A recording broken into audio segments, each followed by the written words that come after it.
ज़ुल्क़रनैन का नाम सिकंदर है। ये हज़रत ख़िज़र अलैहिस्सलाम के खालाजाद भाई हैं। हज़रत ख़िज़र अलैहिस्सलाम उनके वज़ीर और जंगों में अलमबरदार रहे हैं। ये हज़रत साम बिन नूह अलैहिस्सलाम की औलाद में से हैं और ये एक बुढ़िया के इकलौते फ़र्जंद हैं। हज़रत इब्राहीम खलील अल्लाह अलैहिस्सलाम के दस्त हक परस्त पर इस्लाम कबूल करके मुद्दतों उनकी सोहबत में रहे और हज़रत अब्राहीम खलील अल्लाह अलैहिस्सलाम ने उनको कुछ वसीयतें भी फरमाई थी। सही कौल यही है कि ये नबी नहीं है बल्कि बंदा सालेह हैं जो विलायत के शर्फ से सरफराज हैं। ज़ुल्क़रनैन क्यों कहलाए? हुजूर ने फरमाया कि ये ज़ुल्क़रनैन दो सींगों वाले के लक़ब से इसलिए मशहूर हो गए कि उन्होंने दुनिया के दो सींगों यानी दोनों किनारों का चक्कर लगाया था। अल्लाह ताला ने उनको तमाम रोए ज़मीन की बादशाही अता फरमाई थी। दुनिया में कल 4 बादशाह ऐसे हुए हैं जिनको पूरी ज़मीन की पूरी बादशाही मिली। इनमें 2 मोमिन थे और 2 काफिर। मोमिन तो हज़रत सुलेमान अलैहिस्सलाम और ज़ुल्क़रनैन है और काफिर एक बख्त नस्र और दूसरा नमरूद है और तमाम रोए ज़मीन के एक 5वीं बादशाह इस उम्मत में होने वाले हैं जिनका इस्म ग्रामी हज़रत इमाम महदी है। ज़ुल्क़रनैन के 3 सफ़र। कुरान मजीद में हज़रत ज़ुल्क़रनैन के 3 सफ़रों का हाल बयान हुआ है जो सूरत कहफ़ में है। हम कुरान मजीद ही से इन तीनों सफ़रों का हाल तहरीर करते हैं जिनकी रूदात बहुत ही अजीब और इबरतखेज़ है। पहला सफ़र। हज़रत ज़ुल्क़रनैन ने पुरानी किताबों में पढ़ा था कि साम बिन नूह अलैहिस्सलाम की औलाद में से एक शख्स आब हयात के चश्मा में पानी पी लेगा तो इसको मौत ना आएगी। सीन लिए हज़रत ज़ुल्क़रनैन ने मग़रिब का सफ़र किया। आपके साथ हज़रत ख़िज़र अलैहिस्सलाम भी थे। वो तो आब हयात के चश्मा पर पहुंच गए और उसका पानी भी पी लिया मगर हज़रत ज़ुल्क़रनैन के मुक़द्दर में नहीं था, वो महरूम रह गए। इस सफ़र में अब जानिब मग़रिब रवाना हुए तो जहां तक आबादी का नाम वो निशान है वो सब मंजिलें तय करके अब एक ऐसे मकाम पर पहुंचे कि उन्हें सूरज गुरूब के वक्त ऐसा नजर आया कि वो एक सिया चश्मा में डूब रहा है, जैसा कि समुद्री सफ़र करने वालों को आफ़ताब समंदर के काले पानी में डूबता नजर आता है। वहां उनको ऐसी कौम मिली जो जानवरों की खाल पहने हुए थे, इसके सिवा कोई दूसरा लिबास उनके बदन पर नहीं था और दरियाई मुर्दा जानवरों के सिवा उनकी ग़िज़ा का कोई दूसरा सामान नहीं था। ये कौम नासिक कहलाती थी। हज़रत ज़ुल्क़रनैन ने देखा कि उनके लश्कर बेशुमार हैं और ये लोग बहुत ही ताकतवर और जंगजू हैं। तो हज़रत ज़ुल्क़रनैन ने इन लोगों के गिर्द अपनी फ़ौजों का घेरा डालकर उन लोगों को बेबस कर दिया। चुनांचे कुछ तो मुशर्रफ बा ईमान हो गए और कुछ आपकी फ़ौजों के हाथ से मक़तूल हो गए। दूसरा सफ़र।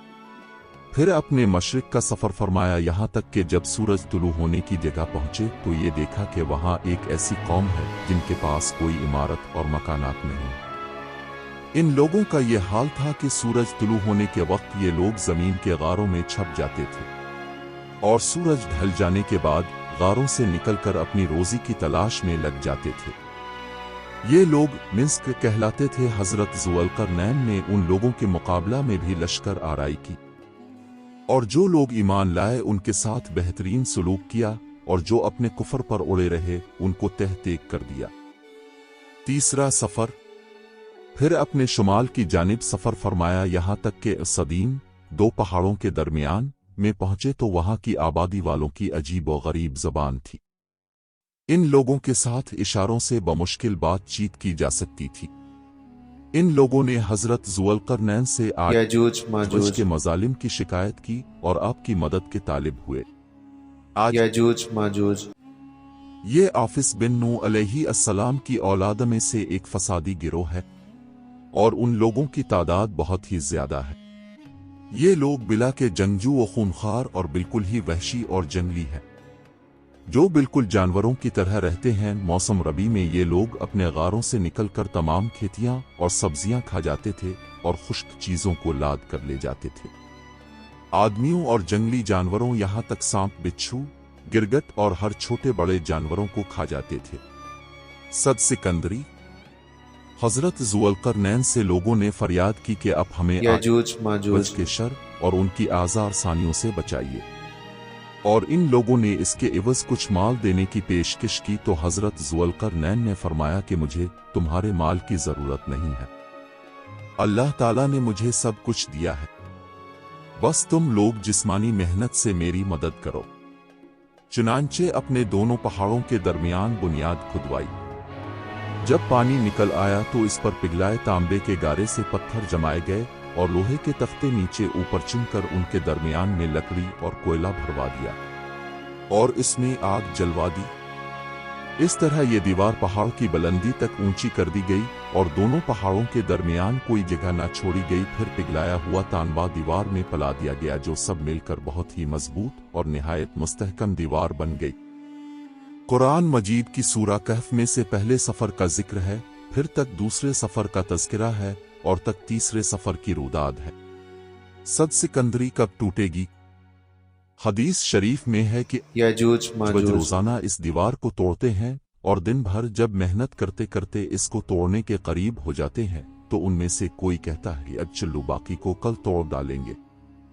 दूसरे दिन जब इस दीवार के टूटने का वक्त आएगा तो उनमें से कहने वाला कहेगा कि अब चलो इंशा अल्लाह ताला कल इस दीवार को तोड़ लेंगे।